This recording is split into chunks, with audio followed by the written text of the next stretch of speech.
Story time audio ബുക്സിലേക്ക് എല്ലാവർക്കും സ്വാഗതം. മിഴിവേലി ബാബുജി എഴുതിയ നോവൽ ക്ഷത്രിയൻ തുടരുന്നു. ഈട്ടിക്കാട് തറവാട്ടിൻ്റെ സിറ്റൗട്ടിൽ പുറത്തെവിടേക്കോ നോക്കി നിശ്ചലമിരിക്കുകയാണ് പ്രിൻസ്. മരണ വീട്ടിലേതുപോലെ മുറ്റത്ത് പന്തൽ, വിളറി നിൽക്കുന്ന വിളക്കുകൾ, പരസ്പരം ഉരിയാടാതെ താടിക്ക് കൈ കൊടുത്തിരിക്കുന്ന പാചകക്കാർ, പോലീസ് സ്റ്റേഷനിലെ ലോക്കപ്പിൽ ശ്വേത ഒറ്റയ്ക്ക്. പ്രിൻസിൻ്റെ നെഞ്ചിടം വിങ്ങി. അച്ഛനോട് എന്ത് പറയും താൻ? എന്തിനാടാ പോലീസിന് എറിഞ്ഞു കൊടുത്തതെന്ന് അദ്ദേഹം ചോദിക്കുമ്പോൾ എന്തു മറുപടി പറയും താൻ? വയ്യ. ഈട്ടിക്കാടൻ പ്രിൻസ് എന്ന പ്രമാണി മരിച്ചിരിക്കുന്നു. ഈ ശരീരം വെറും നിർജീവം. അല്ലെങ്കിൽ ഏത് കൊമ്പത്തെ പോലീസ് ഉദ്യോഗസ്ഥനാണെങ്കിലും തൻ്റെ മുന്നിലൂടെ അവളെ വിളിച്ചിറക്കിക്കൊണ്ട് പോകുമോ? വാതിൽക്കൽ ഒരു ചലനം. അവൻ തിരിഞ്ഞു നോക്കി. അവനെ തന്നെ ശ്രദ്ധിച്ചുകൊണ്ട് ഇന്ദിരാമ നിൽക്കുന്നു. ആ കണ്ണുകളിൽ നനവില്ല, പകരം കത്തിജ്വലിക്കുന്ന ഒരു ഭാവം. ജീവിതത്തിൽ ഒന്നോ രണ്ടോ തവണ മാത്രം താൻ അമ്മയിൽ കണ്ടിട്ടുള്ള ഭാവം. അമ്മേ! അവൻ പെട്ടെന്ന് കാലുകൾ താഴ്ത്തി നിവർന്നിരുന്നു. ഇന്ദിരാമയുടെ ചുണ്ടുകൾ ചലിച്ചു. നിന്നോട് ഞാൻ ചോദിച്ചു വാങ്ങിയ വരം തിരിച്ചു നൽകുന്നു. ആരോടും ഒന്നിനും പോകില്ല എന്ന വരം. നാളെ നിശ്ചയിച്ച സമയത്തിന് തന്നെ എനിക്ക് എൻ്റെ മകളുടെ വിവാഹ നിശ്ചയം നടത്തണം. അതിന് അവളിവിടെ ഉണ്ടായിരിക്കണം, ഏത് വിധേനയും. ഈട്ടിക്കാടൻ സുരേന്ദ്രൻ്റെ മകനാണ് നീ. നിനക്കതിന് കഴിയണം. അമ്മേ! പ്രിൻസിന്റെ ശരീരമൊന്നു ഉലഞ്ഞു. രോമങ്ങൾ ചാടി ഉയർന്നു. കൊടുങ്കാറ്റായി അമ്മയുടെ വാക്കുകൾ അവന്റെ സിരകളിൽ നിറഞ്ഞു. ഇടിമിന്നൽ പോലെ പ്രിൻസ് ചാടി എഴുന്നേറ്റു. ജുബയുടെ കൈകളും വളയും അവൻ പിന്നോട്ടൊതുക്കി. മീശ പിരിച്ചു, മുണ്ട് മടക്കി കുത്തി. ഞാൻ കൊണ്ടുവരും അമ്മേ, ശ്വേതയെ കൊണ്ടുവരും. വരണം, അല്ലെങ്കിൽ പിന്നെ ഈ പന്തലിൽ അമ്മയ്ക്ക് അവസാനത്തെ യാത്രയയപ്പ് തന്നേക്കണം. ഇന്ദിരാമ വെട്ടിത്തിരിഞ്ഞു. അമ്മയ്ക്ക് വിശ്വസിക്കാം.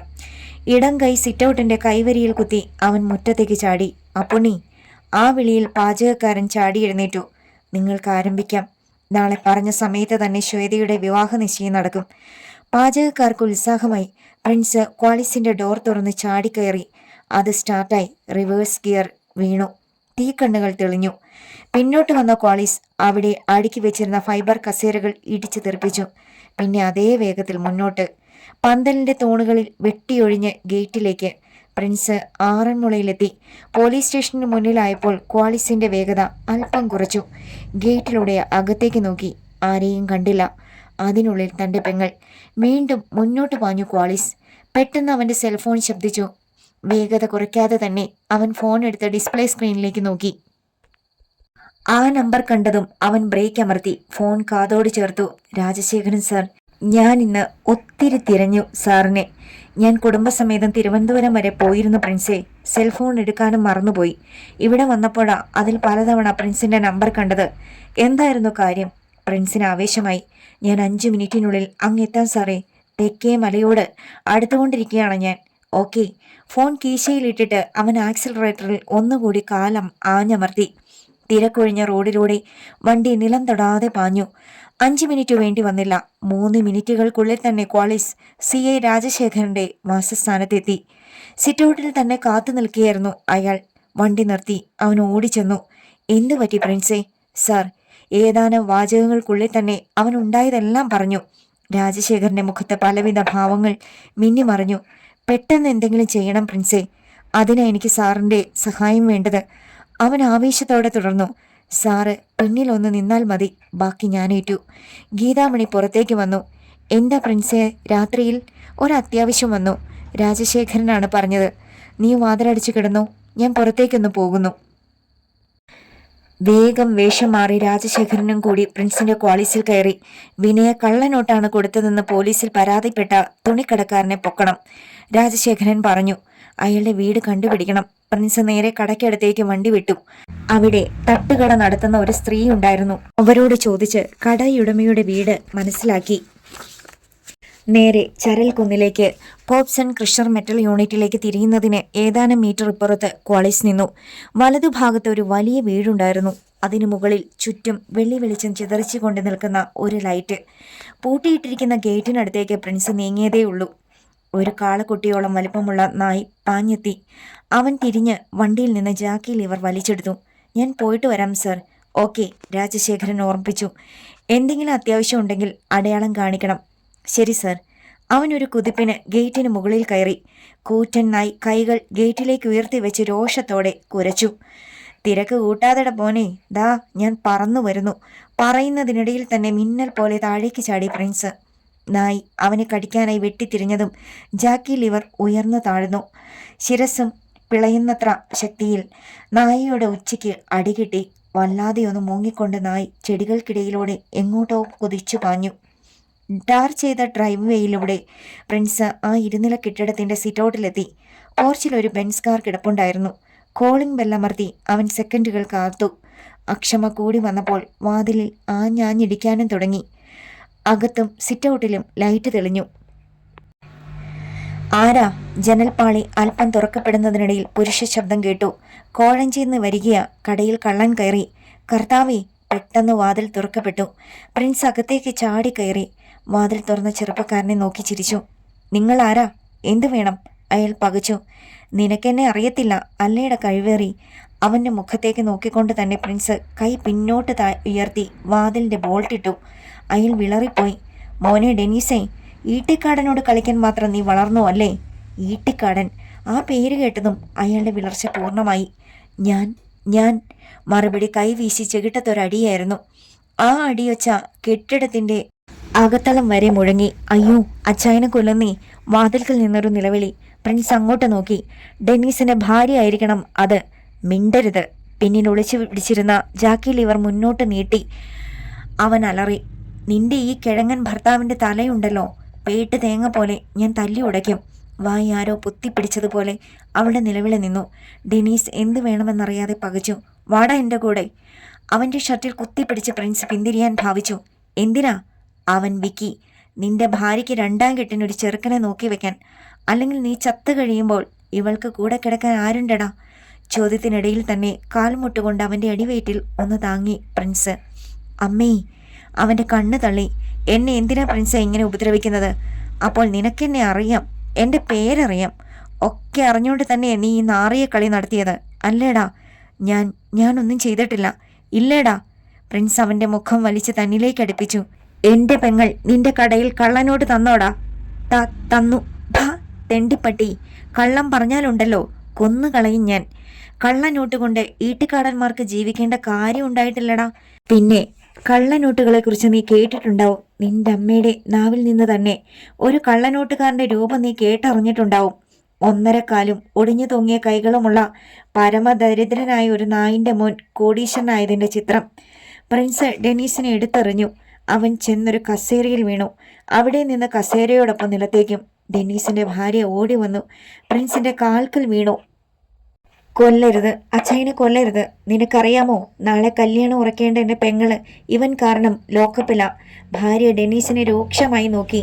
ഞാൻ ആ DYSP പറഞ്ഞപ്പം അത്രയും കേട്ടാൽ മതിയായിരുന്നു പ്രിൻസിന്. ഒരാട്ടിൻകുട്ടി എടുക്കുന്ന ലാഘവത്തോടെ പ്രിൻസ് ഡെനീസിനെ വലിച്ചുയർത്തി തോളത്തിട്ടു. ഓട്ടെ പെങ്ങളെ, സേതുനാഥിന്റെ മുന്നിലെത്തുമ്പോൾ ഇവൻ എൻ്റെ കൂടെ വേണം.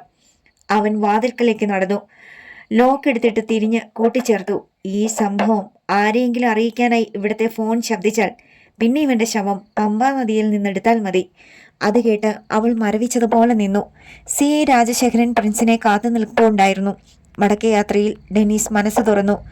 കള്ളനോട്ടുകൾ കൊണ്ട് കൊടുത്തത് സേതുനാഥ് തന്നെയാണ്. അയാൾ തയ്യാറാക്കിയ പരാതിയിൽ താൻ ഒപ്പുവെച്ചു കൊടുത്തതേയുള്ളൂ. മതിയല്ലോ, അത് തന്നെ ധാരാളം. CI കൈകൾ കൂട്ടിത്തിരുമി. അടുത്ത നടപടി എന്താ സാറേ? പ്രിൻസ് തിരക്കി. ഇവനെ കൊണ്ട് മുന്നിലിട്ട് കൊടുത്താലൊന്നും സേതുനാഥ് സാറ് കുടുങ്ങത്തില്ല പ്രിൻസേ. നമ്മൾ ഇവനെ സ്വാധീനിച്ച് ഇങ്ങനെ പറയിക്കുന്നതാണെന്നേ അയാൾ പറയൂ. പിന്നെന്ത് ചെയ്യും സാറേ? വഴിയുണ്ടാക്കാം. ഒരു നിമിഷം CI കണ്ണടച്ചിരുന്നു. പിന്നെ പറഞ്ഞു, അല്പം നാറിയ കളിയാ, അതുകൊണ്ട് തന്നെ ഞാൻ ഇടപെടത്തില്ല. അത് വേണ്ട, സാറ് വഴി പറഞ്ഞു തന്നാൽ മാത്രം മതി. CI രാജശേഖരൻ ശബ്ദം താഴ്ത്തി പറഞ്ഞു തുടങ്ങി. 5 മിനിറ്റുകൾ കഴിഞ്ഞു. തൂക്കുപാലത്തിനടുത്തുള്ള DYSP സേതുനാഥിന്റെ വീട്ടിൽ ഫോൺ ശബ്ദിച്ചു. കൈ നീട്ടി ബെഡ്റൂം ലാമ്പ് തെളിച്ചിട്ട് സേതുനാഥ് റിസീവർ എടുത്തു. 1 മിനിറ്റ് നേരത്തെ സംസാരം. ഫോൺ താഴെ വെച്ചിട്ട് അയാൾ അടുത്ത് കിടന്നുറങ്ങുന്ന ഭാര്യയെ നോക്കി. അവർ ഒന്നും അറിഞ്ഞിട്ടില്ല. അയാൾ വേഗം എഴുന്നേറ്റ് പാൻസും ഷർട്ടും ധരിച്ചു. എങ്ങോട്ടാ ഈ രാത്രിയിൽ? ഭാര്യ കണ്ണുകൾ തുറന്നു. ഒരത്യാവശ്യമുണ്ട്, നീ വാതിലടച്ചു. പുറത്തേക്ക് നീങ്ങുന്നതിനിടയിൽ സേതുനാഥ് പറഞ്ഞു. ഭാര്യ വാതിലടച്ചോ എന്ന് പോലും ശ്രദ്ധിക്കാതെ അയാൾ പുറത്ത് ജീപ്പിൽ കയറി. 5 മിനിറ്റുകൾക്കുള്ളിൽ ഇലന്തൂരിലെത്തി. ഖാദി ഭവന് തൊട്ടു പിന്നിലുള്ള റോഡിലേക്ക് ജീപ്പ് തിരിഞ്ഞു. 1 മിനിറ്റ് കഴിഞ്ഞപ്പോൾ ഇടതുഭാഗത്തുള്ള മുറ്റത്തേക്ക് കയറ്റി നിർത്തി. ചുറ്റും നോക്കി ആരുമില്ലെന്ന് ഉറപ്പാക്കിയിട്ട് കോളിംഗ് ബെല്ലമർത്തി. കാത്തിരുന്നതുപോലെ പെട്ടെന്ന് വാതിൽ തുറക്കപ്പെട്ടു. അയാൾ അകത്തേക്ക് കയറി വാതിലടച്ചു. ഇനി ലൈറ്റ് ഇട്ടോടി. ലൈറ്റ് തെളിഞ്ഞു. മുന്നിൽ നിശാവസ്ത്രം അണിഞ്ഞു നിൽക്കുന്ന 30-കാരിയായ സ്ത്രീയെ കണ്ണുകൾ കൊണ്ട് അടിമുടി ഒഴിഞ്ഞു അയാൾ. എന്താ വേഗം വരണമെന്ന് പറഞ്ഞത്? പറയാം, വാ. അവൾ അയാളുടെ കരം കവർന്നു. രാധാമണി, അയാൾ വിളിച്ചു. നിന്റെ മുഖം എന്താ വല്ലാതിരിക്കുന്നത്? ഒന്നുമില്ല സാറേ. ഇരുവരും കിടപ്പുമുറിയിലെത്തി. ഇനി പറ. പറയാം. അവൾ അയാളുടെ ഷർട്ട് അഴിച്ചു മാറ്റി. സേതുനാഥ് എതിർത്തില്ല. അടുത്തയാഴ്ച എൻ്റെ ഭർത്താവ് ലീവിന് വരും, അവൾ പറഞ്ഞു. അപ്പോൾ ബാങ്കിൽ കിടന്നിരുന്ന പണം എവിടെയെന്ന് ചോദിച്ചാൽ എന്തു പറയും സാറേ? സേതുനാഥിൻ്റെ പുരുകം ഒന്ന് ചുളിഞ്ഞു നിവർന്നു. ഒരാഴ്ചയുണ്ടല്ലോ, നമുക്ക് ആലോചിക്കാം. അതിന് സമയമുണ്ട്. പക്ഷേ ഇതിനില്ലല്ലോ. വാതിൽക്കൽ നിന്നൊരു ശബ്ദം. സേതുനാഥ് ഞെട്ടി തിരിഞ്ഞു. ആ നിമിഷം എടുത്തെറിയപ്പെട്ടതുപോലെ ഒരാൾ അയാളുടെ മുന്നിൽ ചെന്ന് വീണു. സേതുനാഥ് ഞെട്ടലോടെ ആളെ തിരിച്ചറിഞ്ഞു. ഡെന്നീസേ, നീയ്? അതെ, ഡെന്നീസ് തന്നെ. വാതിൽക്കലേക്ക് മറ്റൊരാളെത്തി. ഈട്ടിക്കാടൻ പ്രിൻസ്. വിളർച്ചയോടെ സേതുനാഥ് ചാടി എണീറ്റു. എടാ, ഇരിക്കടാ അവിടെ. പ്രിൻസ് ജാക്കി ലിവർ ചൂണ്ടി. അറിയാതെ സേതുനാഥ് ഇരുന്നു പോയി. എൻ്റെ പെങ്ങൾക്കെതിരെ കള്ളക്കേസുണ്ടാക്കിയപ്പോൾ ഇതുപോലെ ഒരു ചതി സാറ് പ്രതീക്ഷിച്ചില്ല അല്ലേ? സേതുനാഥ് ഉമിനീരിറക്കി. പ്രിൻസ് ജാക്കി ലിവർ കൊണ്ട് അയാളുടെ ഷർട്ട് തോണ്ടിയെടുത്ത് വലിച്ചു കീറി. എടാ, എൻ്റെ ഉടുപ്പ് കീറരുത്. സേതുനാഥ് അണപ്പല്ലുകൾ കടിച്ചു ഞെരിച്ചു. കീറിപ്പോയല്ലോ സാറേ. അല്ലെങ്കിൽ തന്നെ അർദ്ധരാത്രിയിൽ കാമുകിയുടെ അടുത്ത് നിന്ന് പിടിക്കപ്പെടുന്ന സാറിനെന്തിനാ ഷർട്ട്? ഇപ്പോഴും ഈ മുറ്റത്ത് ജനങ്ങൾ തിങ്ങിക്കൂടും. അവർ ഈ രൂപത്തിൽ സാറിനെ ഒന്ന് കാണട്ടെ. സേതുനാഥിൻ്റെ നെറ്റിയിൽ വിയർപ്പ് പൊടിഞ്ഞു. പ്രിൻസേ, കളി എന്നോട് വേണ്ട. അത് തന്നെയാണോ എനിക്ക് തന്നോടും പറയാനുള്ളത്? അവൻ്റെ ശബ്ദം മാറി തുടങ്ങി. മണലാരണ്യത്തിൽ വിയർപ്പൊഴുക്കി 4 കാശ് സമ്പാദിക്കുന്ന പാവങ്ങളുടെ ഭാര്യമാരെ ഭീഷണിപ്പെടുത്തിയും കള്ളക്കേസുണ്ടാക്കിയും വശീകരിക്കുന്ന നിന്റെ നാറിയ കളികളുണ്ടല്ലോ, ഇന്നോടെ തീർക്കുകയാണ് ഞാൻ. പ്രിൻസേ, നാറ്റരുത്. കേഴുകയല്ലാതെ വേറെ മാർഗമില്ലായിരുന്നു സേതുനാഥിന്. നാറ്റാതിരിക്കാം. എൻ്റെ പെങ്ങൾ പുറത്തു വരണം. ഇപ്പോൾ, ഈ നിമിഷം. എന്ത് വേണമെങ്കിലും ചെയ്യാൻ ഞാൻ. എങ്കിൽ സ്റ്റേഷനിലേക്ക് വിളിച്ചു പറ, അവളെ ഈട്ടിക്കാട്ട് കൊണ്ടുവിടാൻ. സേതുനാഥ് പ്രിൻസിനെയും ഡെന്നീസിനെയും രാധാമണിയെയും മാറി മാറി നോക്കി. നിസ്സഹായതയായിരുന്നു ഡെന്നീസിനും രാധാമണിക്കും. പ്രിൻസ് തൻ്റെ സെൽഫോൺ എടുത്ത് നീട്ടി. വിളിക്ക്. യാന്ത്രികമായി സേതുനാഥിൻ്റെ വിരലുകൾ നമ്പറുകളിൽ അമർന്നു. അയാൾ സ്റ്റേഷനിൽ വിളിച്ച് കാര്യം പറഞ്ഞു. പ്രിൻസ് ഫോൺ മടക്കി വാങ്ങി. ഇനി ഡെന്നീസും രാധാമണിയും പുറത്തേക്കെന്നിറങ്ങിക്കേ. എനിക്ക് ഈ സാറിനോട് മാത്രം ചിലത് പറയാനുണ്ട്. എന്താ നിന്റെ ഭാവം? സേതുനാഥ് ചാടി എഴുന്നേറ്റു. ഒരു പോലീസ് ഉദ്യോഗസ്ഥനെ തല്ലുന്നതിന് സാക്ഷികൾ ഉണ്ടാവരുതെന്ന് കരുതിയിട്ടാ. പ്രതിരോധിക്കാൻ കഴിയും മുമ്പ് പ്രിൻസ് സേതുനാഥിൻ്റെ കവിളിൽ ആഞ്ഞടിച്ചു. ചില പേറ രാഷ്ട്രീയക്കാരെ പോലെ കാശ് കിട്ടിയാൽ കക്കൂസ് നക്കി തുടയ്ക്കുന്നതിൻ്റെ പരിപാടി ഉണ്ടല്ലോ, ഇന്നത്തോടെ നിർത്തിക്കോണം. ഞാൻ പ്രമാണിയാടാ, പ്രമാണി. ഇനി ഒരിക്കലും എൻ്റെ വഴി മുടക്കാൻ വരരുത് നീ. കൊല്ലുക മാത്രമല്ല, പീസ് പീസാക്കി പ്ലാസ്റ്റിക് കവറിലിട്ട് പുറംകടലിൽ വിതറും ഞാൻ. ആകെ പുകഞ്ഞു കത്തുകയായിരുന്നു സേതുനാഥ്. പ്രിൻസ് അയാളുടെ കവിളിൽ കുത്തിപ്പിടിച്ചു. ഒരു കാര്യം കൂടി നീ എനിക്ക് പറഞ്ഞു തരണം. ആര് പറഞ്ഞിട്ടാ നീ ഈ കളി നടത്തിയത്? സേതുനാഥിൻ്റെ കണ്ണ് തള്ളി. പറയാം. അവ്യക്തമായ ശബ്ദം പുറത്തു വന്നു. പിടിയയച്ചു. തങ്കച്ചി, ജന്ന തങ്കച്ചി. പ്രിൻസ് ആ പേര് പല്ലുകൾക്കിടയിലിട്ട് ഞെരിച്ചു. പിന്നെ സേതുനാഥിനെ പിന്നിലേക്ക് തള്ളി. അയാൾ കട്ടിലിൽ മലർന്നു വീണു. 15 മിനിറ്റ് കഴിഞ്ഞ് അവൻ ഈട്ടിക്കാട്ടേക്ക് വിളിച്ചു. ശ്വേത തിരിച്ചെത്തിയെന്നറിഞ്ഞു. തൽക്കാലം ഞാൻ ഇറങ്ങുക സാറേ. ഇവിടെ നടന്നത് പുറത്താരും അറിയണ്ട. സാറിന് തന്നെ അതിൻ്റെ നാണക്കേട്. അവൻ വാതിൽ തുറന്നു. രാധാമണിയും ഡെന്നീസും അവിടെ നിൽപ്പുണ്ടായിരുന്നു. ഡെന്നീസേ, ഏതെങ്കിലും പന്ന നായിൻ്റെ മോന്മാര് വൃത്തികെട്ട കളികൾക്ക് വന്നാൽ ആ സംഭവം നിന്റെ ഓർമ്മയിൽ ഉണ്ടായിരിക്കണം. അവൻ രാധാമണിയുടെ നേർക്ക് തിരിഞ്ഞു. ഭർത്താവ് നിനക്ക് നിന്റെ പിള്ളേർക്കും വേണ്ടിയാ ഒരു വെയിലത്ത് കിടന്ന് പണിയെടുക്കുന്നതെന്നെങ്കിലും ഓർക്കണമടി. നിന്നെ ഭീഷണിപ്പെടുത്തി എനിക്ക് ഇത്രയും ചെയ്യിക്കേണ്ടി വന്നു. നിന്റെ സ്വഭാവം ഇത്തരത്തിലായതുകൊണ്ട് എനിക്ക് കുറ്റബോധമൊന്നും തോന്നുന്നില്ല. കനത്ത ചുവടുകളോടെ പ്രിൻസ് ഇറങ്ങിപ്പോയി. കുറച്ചകലെ ഒളിപ്പിച്ചിട്ടിരുന്ന ക്വാളിസിനരികിൽ അവൻ ചെന്നു. എല്ലാം നേരെയായി അല്ലേടാ? അതിനുള്ളിൽ നിന്ന് CI രാജശേഖരൻ്റെ ചോദ്യം. അതെ സാർ. എന്നാൽ പോകാം സാർ. ക്വാളി സ്റ്റാർട്ടായി. CIയെ വീട്ടിൽ വിടാനായി പ്രിൻസ് കോഴഞ്ചേരിക്ക് പോയി. രാവിലെ വിവാഹ നിശ്ചയത്തിന് വരണമെന്നും പ്രത്യേകം പറഞ്ഞിട്ടാണ് ഈട്ടിക്കാട്ടേക്ക് പോയത്. രാത്രിയിൽ ചെയ്തു തീർക്കേണ്ട ഒരുപാട് കാര്യങ്ങൾ ബാക്കിയാണ്. ക്വാളിസ് കോഴിപ്പാലത്തിനടുത്തെത്തി. പെട്ടെന്ന് പാലത്തിനപ്പുറത്ത് 2 തീക്കണ്ണുകൾ തെളിഞ്ഞു. പ്രിൻസിന് ബ്രേക്ക് അമർത്താൻ നേരം കിട്ടിയില്ല. ക്വാളിസ് പാലത്തിലേക്ക് കയറി കഴിഞ്ഞിരുന്നു. ഒരു വണ്ടിക്ക് മാത്രം പോകാൻ കഴിയുന്ന പാലം. മുന്നിലെ തീക്കണ്ണുകൾ ചാട്ടുളി പോലെ പാഞ്ഞു വന്നു. ഒരു ടിപ്പർ ലോറി. നിർത്തടാ, അവൻ വിളിച്ചു പറഞ്ഞു. പക്ഷേ പരമാവധി വേഗത്തിൽ അത് ക്വാളിസിൽ വന്നിടിച്ചു. പാലത്തിന്റെ കൈവരി തകർന്നു. ക്വാളിസ് അതുവഴി താഴെ തോട്ടിലേക്ക് മറിഞ്ഞു. കോഴിപ്പാലത്തിന് നടുവിൽ ലോറി ഡ്രൈവർ ബ്രേക്ക് അമർത്തി. ലോറി ഒരലർച്ചയോടെ നിന്നു. അതിന്റെ വലത് ഭാഗത്തെ ഹെഡ്ലൈറ്റ് തകർന്നു പോയിരിക്കുന്നു. അയാൾ തല പുറത്തേക്കിട്ട് തോട്ടിലേക്ക് നോക്കി. ഈട്ടിക്കാടൻ പ്രിൻസിന്റെ ക്വാളിസ് ഒരു വശം ചെരിഞ്ഞ് വെള്ളത്തിലേക്ക് താഴുന്നു. അതിന്റെ തെളിച്ചം വെള്ളത്തിനടിയിലും ഒരു നേർരേഖ തീർത്തു. അതിന്റെ ലൈറ്റുകൾ തകർന്നില്ലേ? ഡ്രൈവർ നെറ്റിച്ചൊളിച്ചു. അപ്പോൾ മുൻഭാഗത്ത് തന്നെയല്ലേ ഇടിയേറ്റത്? എങ്കിലും അതിനുള്ളിലുള്ള ആൾ രക്ഷപ്പെട്ടിട്ടില്ലെന്ന് അയാൾക്ക് നല്ല ഉറപ്പുണ്ടായിരുന്നു. ഗിയർ ചേഞ്ച് ചെയ്ത് ലോറി മുന്നോട്ടെടുത്ത അയാൾ ഇടതുഭാഗം ചേർത്തൊതുക്കി. റോഡ് തീർത്തും വിജനമാണ്. സെൽഫോൺ എടുത്ത് അയാൾ നമ്പറുകളിൽ കുത്തി.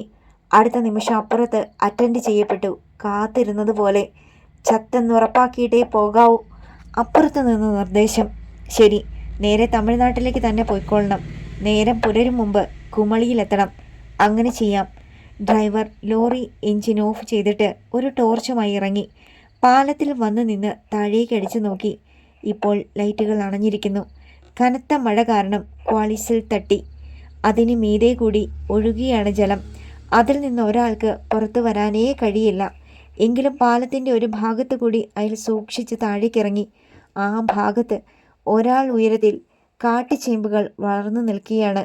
അവ വകഞ്ഞു മാറ്റി അയാൾ ക്വാളിസിലേക്ക് ടോർച്ച് തെളിച്ചുകൊണ്ട് കുനിഞ്ഞു നോക്കി. എല്ലാം ഭദ്രം. എന്നാൽ പൊടുന്നനെ ചേമ്പിനടിയിൽ നിന്നൊരു കൈ ഉയർന്നു വന്നു.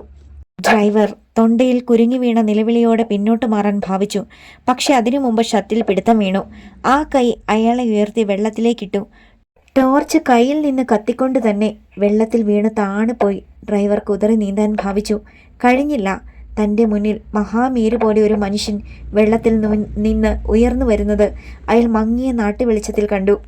ഒപ്പം കുടം കൊണ്ടെന്നതുപോലെ ഒരടി മുഖത്തേറ്റു. അമ്മേ! നിലവിളി പൂർത്തിയാകും മുമ്പ് ആ മനുഷ്യൻ ഡ്രൈവറെ വെള്ളത്തിലേക്ക് താഴ്ത്തി. പ്രാണവായു കിട്ടാതെ അയാൾ കൈകാലുകൾ ഇടിച്ച് പിടഞ്ഞു. ആ മനുഷ്യൻ അയാളെ വീണ്ടും വലിച്ചുയർത്തി. ഈട്ടിക്കാടൻ പ്രിൻസ് ചത്തോന്ന് നോക്കുമായിരുന്നു. അല്ലേട നായിൻ്റെ മോനെ. അവൻ്റെ പാറയെ പിളർക്കുന്ന സ്വരം. പ്രാണവായു വലിച്ചെടുക്കുന്നതിനിടയിൽ ഡ്രൈവർ കേണു. കൊല്ലലെ പ്രമാണി, ഒരു തെറ്റ് പറ്റിപ്പോയി. ചൂലേ, ഇക്കണക്കിന് നീ അമ്മയും പെങ്ങളെയും നശിപ്പിച്ചിട്ട് പറയുമല്ലോടാ തെറ്റ് പറ്റിപ്പോയിന്ന്. അവൻ ഒന്നുകൂടി ഡ്രൈവറെ വെള്ളത്തിൽ മുക്കി നിവർത്തു. ഇപ്പോഴത്തെ ചില ചിട്ടിക്കമ്പനിക്കാർ കാണിക്കുന്നത് പോലെ ലോറി കൊണ്ടൊരപകടം അല്ലേട നാറി. പറ, നീ ആരാ? ഞാൻ മൃഗം. മൃഗമോ? പക്ഷേ നീ 2 കാലിൽ നിൽക്കുകയും സംസാരിക്കുകയും ചെയ്യുന്നുണ്ടല്ലോടാ മനുഷ്യമൃഗമേ. മൃഗം എന്നാൽ എൻ്റെ ഇരട്ട പേരാ. രാമു എന്നാ പേര്. മൃഗം രാമു. പ്രിൻസ് ആ പേര് മനസ്സിലിട്ട് ചതച്ചു. ആരാ നിന്നെ കൊണ്ട് ഈ തന്തയ്ക്ക് പ്രക്കായിക ചെയ്യിച്ചത്? അത് പിന്നെ ചെവിയടക്കം ഒറ്റയടി കൂടി തൻ്റെ കാതിനുള്ളിൽ തോടിൻ്റെ ഇരമ്പൽ അമർന്നു പോയത് രാമു പറഞ്ഞു. പറയാം പ്രമാണി, ഞാൻ എല്ലാം പറയാം, അയാൾ പറഞ്ഞു. പ്രിൻസിൻ്റെ പല്ലുകൾ ഞെരിഞ്ഞമർന്നു. മങ്ങി ഇരുട്ടിലും കണ്ണിൽ 2 വൈരക്കല്ലുകൾ തിളങ്ങി. കേസിനും വഴക്കിനുമൊന്നും തൽക്കാലം എനിക്ക് താല്പര്യമില്ല, നേരവുമില്ല. അതുകൊണ്ട് ഇത് പിടിച്ചു. അവൻ കൈ ചുരുട്ടി ഒറ്റയിടി. തൻ്റെ മൂക്കിൻ്റെ പാലവും പല്ലുകളും തകർന്നത് മാത്രം രാമു അറിഞ്ഞു. പ്രിൻസ് അയാളെ വെള്ളത്തിലേക്ക് തള്ളി. പമ്പാ നദി നിന്നെ വിഴുങ്ങിയില്ലെങ്കിൽ ഇനി നമുക്ക് കാണാം. കുത്തൊഴുക്കിൽ ഒരു വാഴത്തട പോലെ അയാൾ താഴേക്ക് പോകുന്നത് ഒരു നിമിഷം അവൻ കണ്ടു. പിന്നെ ആ കാഴ്ച മറഞ്ഞു. ശരീരത്ത് എവിടെയൊക്കെയോ വേദന തോന്നുന്നുണ്ട്. അവൻ വെള്ളത്തിൽ നിന്ന് ഒന്ന് മുങ്ങിയുയർന്നു. വേഗം റോഡിൽ കയറി. എങ്ങനെ വീട്ടിൽ പോകും? പെട്ടെന്ന് തന്നെ ആക്രമിച്ച ലോറി അവൻ്റെ കണ്ണിലുടക്കി. ആ നേരത്ത് കുന്നുമേൽ ബംഗ്ലാവിൽ ജന്ന തങ്കച്ചിയും ടോണിയും നകുലനും ഉറങ്ങാതെ കാത്തിരിക്കുകയായിരുന്നു. അവൻ ആരാ മോൻ? മൃഗം എന്നത് അവൻ്റെ സ്വഭാവം കൊണ്ട് തന്നെ കിട്ടിയ പേരല്ലേ? എത്ര എണ്ണത്തിന് അവനിങ്ങനെ ലോറിക്കടിയിൽ ചതച്ചിരിക്കുന്നത്? ജന്ന തങ്കച്ചി ടോണിയെ നോക്കി. നീ കുപ്പിയെടുക്കടാ, നമുക്ക് ആഘോഷം തുടങ്ങാം. ടോണി 3 ഗ്ലാസുകളും കുപ്പിയും എടുത്ത് നിരത്തി വെച്ചു. നകുലൻ പോയി വറുത്ത ചിക്കൻ എടുത്തുകൊണ്ട് വന്നു. ജന്ന തങ്കച്ചി ആദ്യത്തെ ഗ്ലാസ് ഉയർത്തി.